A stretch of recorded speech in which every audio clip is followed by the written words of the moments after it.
4K TVs have been news for a while now, but the big question is content. How can you watch anything? Enter Netflix. This year at CES, the company announced a number of partnerships that will make 4K streaming in your home a reality. We sat down with Chief Product Officer Neil Hunt to talk about how they got there and what's coming next.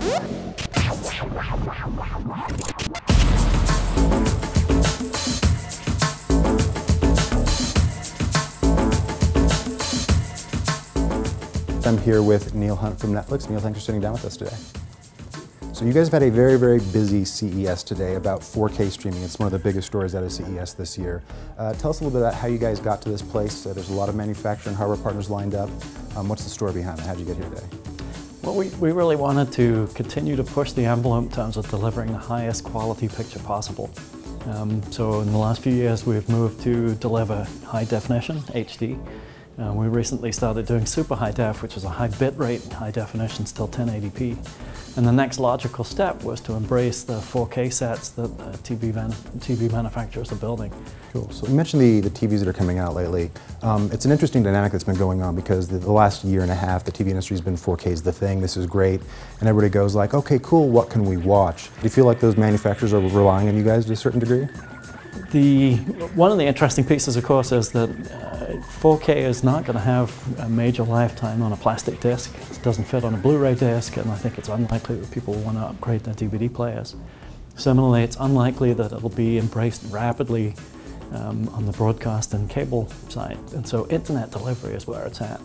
And we want to be amongst the very first to deliver a really good ultra-high-def 4K picture across the internet. That means doing things like embracing HEVC, H.265 encoders, figuring out how to use those and encode properly. But then, even more important, we have to go back and get content. And today everybody's shooting for HD, but not many people are shooting for UHD 4K. And so we're very pleased that we were able to get David Fincher to commit to shooting, editing, producing House of Cards Season 2 in 4K, and we think that most of the other main originals that we do in the future probably be 4K as well. This morning we talked about Sony giving us Breaking Bad, all 5 seasons in 4K. Means I have to watch it like for the 3rd time all the way through. Absolutely, yes. Yeah. But that's going to be a pretty impressive piece of content. So there's going to be a handful of pretty mainstream pieces, a lot of smaller stuff, and then fill in the gaps from there. So also you mentioned, is there like a broader game plan in here? Like what comes next? What's the next step to moving this kind of like technology forward for Netflix? Well, Ultra HD really contains 3 different components. There's 4K pixels, which is spatial resolution, sort of the resolution of the screen in an area sense. And then the next piece of UHD, high frame rate pictures. And so moving from 24 frames a second to 60 frames a second or 120 frames a second. And so that's, I think, another major advance in making pictures look better.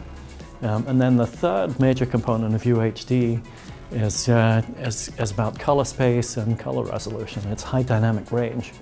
And that's about a brighter contrast ratio. It's about 10 bits per pixel instead of 8 bits per pixel in terms of less banding and contouring. And it's about packaging up a color space that has brighter reds and brighter greens and brighter blues. And so when you get to bright colored objects, they really look rich and bold instead of the somewhat washed out colors that we see with our sets today.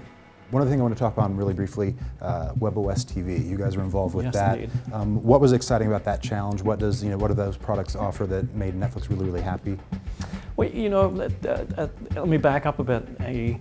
A television has had a channel up, channel down button that's almost seamless. You hit the button and it picks up the next channel in sort of sub-second time. And yet with the internet, with all the technology that lives behind that, in most cases switching to an internet app takes 5, 10, 20 seconds, which is an unconscionably large amount of time. Yeah, especially on TV, like you can't deal with it. It's like I'm not even going to bother trying it. Yes, and when we've measured performance, when we've found performance improvements and measured the customer response to that, even small reductions in wait time and pause time improve the user experience and generate a better Netflix experience.